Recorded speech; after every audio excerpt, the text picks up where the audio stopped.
Hello everyone, welcome to Data Science Community. In today's lecture, we are performing one more machine learning project.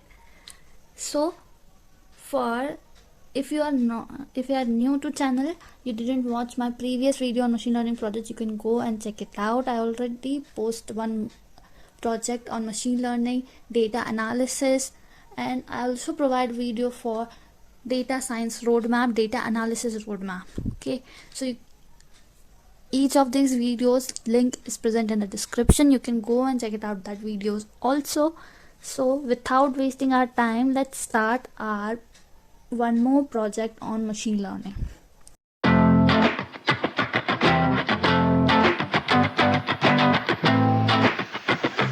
First of all, we need to import some libraries. Here we have pandas, numpy, matplotlib, seaborn, and one more library which is sklearn, which is also known as scikit-learn.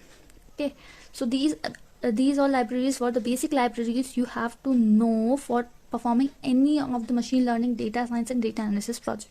These were the pandas library which you have to learn, or the basic function of these libraries you should know. Okay,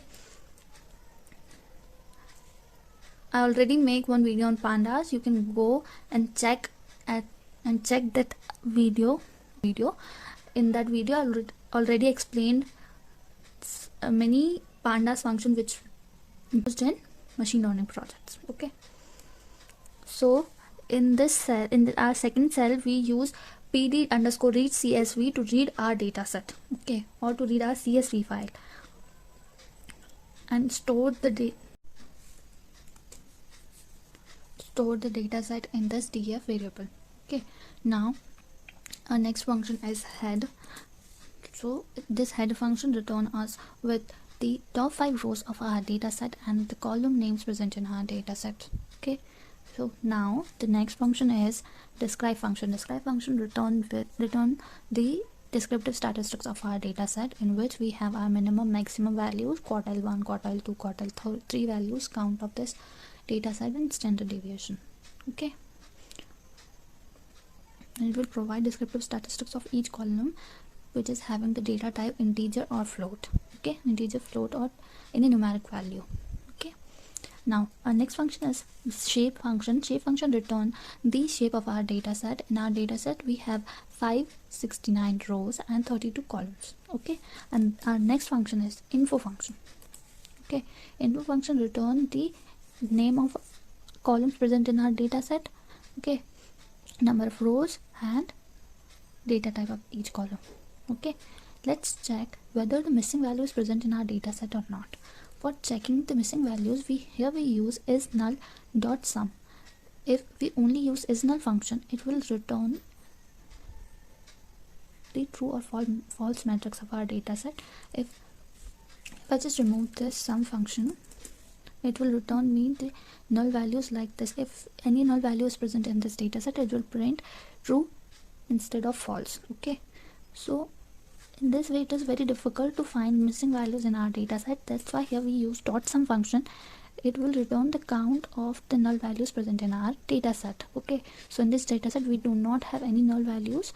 Okay, now here we drop our id because we don't need this column. Okay, so we drop this.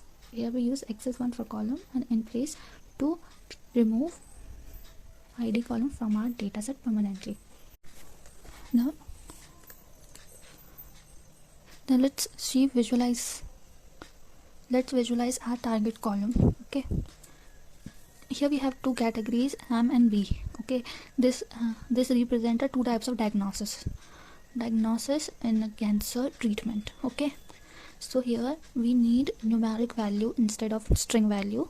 In our data set, M and B is present in a form of string. We need to convert this into a numeric value to perform machine learning algorithm, or to apply machine learning algorithm. So we replaced M with 0 and B with 1. Okay, and now these were the percentage of M diagnosis and B diagnosis. Okay, there is majority of M diagnosis performed for cancer patients. Okay, let's separate our x and y variable. X is a independent and y is a dependent variable. Okay, y here is dependent variable, which means our target variable. So we store def diagnosis in our y variable and df dot drop diagnosis, and from x1 we store every variable in the x except our diagnosis. Okay,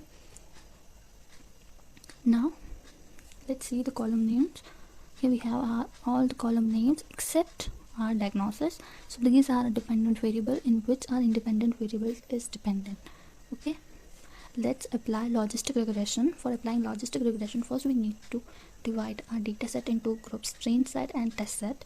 Okay, so for dividing our data set into train set and test set, we need to apply this function which named as train test split. Okay, here we provide our x and y column, x and y variable. Okay, and this was our test size. Okay, so let's run this cell. Okay, sorry, I forgot to run this cell. Okay, now here we use sklearn.linear model import logistic regression. As here you can see this. Here you can see this. We have binary classification. So for performing binary classification, logistic regression is the best algorithm.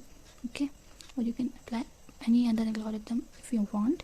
Okay, it's completely fine. You can apply. Here we import logistic regression, and here we create object of logistic regression so that we can call the functions of logistic regression by calling this LR variable. Okay, so here LR variable dot fit function is used to train our model. Okay, here we train our model on the basis of training x and training y value.